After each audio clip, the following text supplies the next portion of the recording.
Hello, Laurel. I'm Mike. So I think you did a great job with your video.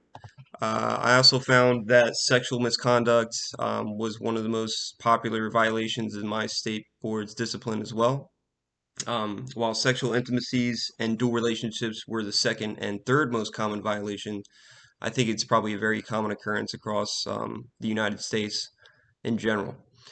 So I think you did a great job of explaining the ACA codes that were violated, and the detail that you went into about discussing these violations was done very well.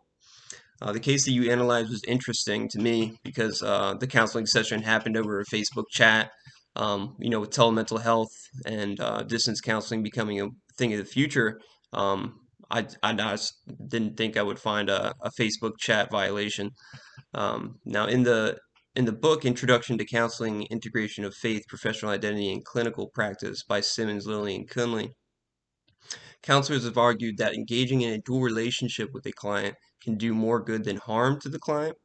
However, with as many sexual misconduct and dual relationship violations I saw on my state board's website, I think it's probably best to maintain a professional relationship with clients at all times. The question that you posed at the end of the video had me thinking.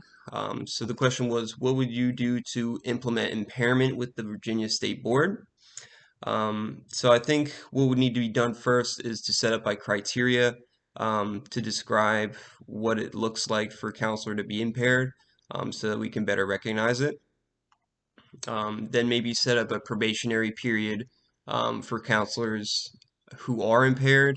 That way they can recognize their impairment, or somebody else might be able to recognize their impairment and put them on this probationary period without actually risking their job.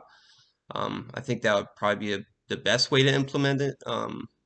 But the criteria would be the first part. But other than that, I think you did a great job, and I hope you have a nice weekend.